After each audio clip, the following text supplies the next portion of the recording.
welcome to Lilybugs Library. My name's Linda, and just a quick video today on an arc that I finished. It actually comes out today, so I wanted to make sure I got the video done before I went out to dinner tonight.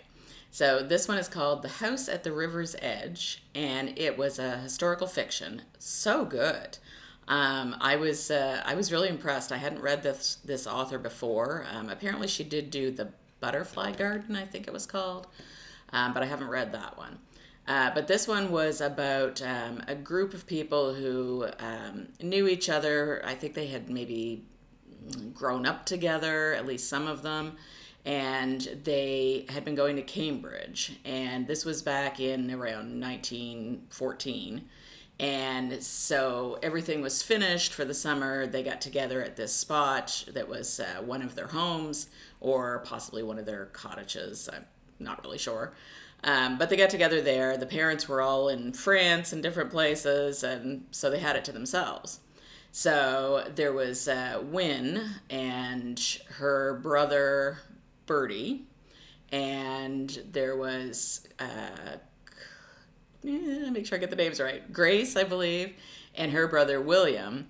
And then there was Algernon, who came in, a few days after they'd been there, who was a friend with Bertie. So it was, they start off, a little bit strange, especially having Algernon there because he usually wasn't. And, Grace had heard certain things about him and, wasn't really sure what she thought of him.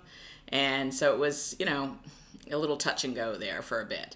But it turns out he wasn't anything like what she thought he was or what she'd kind of heard. And so they start kind of, connecting and falling for each other, little by little. And then it just was a lot of friendship, a lot of emotion, a lot of complications throughout that summer. And then when they're kind of getting ready to make plans to move on from that summer, World War I starts. And so then it has to do with some of the men going off to war and what happens with the women. And it goes between that and present day, or nearly present day, of what eventually did happen and how it relates to the people in the present. And so it's like their family and a lot of the secrets and things that they didn't know about their family. Really good. Like a lot of really deep storylines, a lot of things that aren't always talked about in World War I or II stories.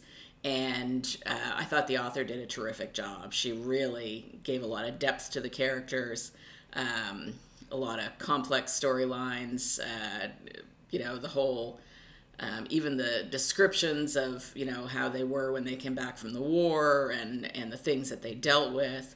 She did a great job, and I really enjoyed it. It was probably, I don't know, I was going to say it's probably one of the better World War movies or books I've read. I guess I would say it's the best World War I movie why do I keep saying movie? World War I book I read, which shows how deep it got in my head, right? Like I could picture everything. So I guess that's why I keep calling it a movie. Could be a movie. It'd be a great movie if anybody wants to make that. But anyway, so yeah, it was a terrific book. Really enjoyed it. Definitely going to read the Butterfly Garden now because I want to see what that one's like. And then at the end of the book, the author talks some about kind of where she came up with the idea, and that was interesting as well. So I would definitely give that one 5 out of 5. Had a great time reading it. Kind of read it late into the evening because I was trying so hard to finish it for this. So if you get a chance, like I said, it comes out today, take a look for it. So that's it for me. Just a quick wrap up of that book, and I'll be back during the week. All right. Have a great day. Bye-bye.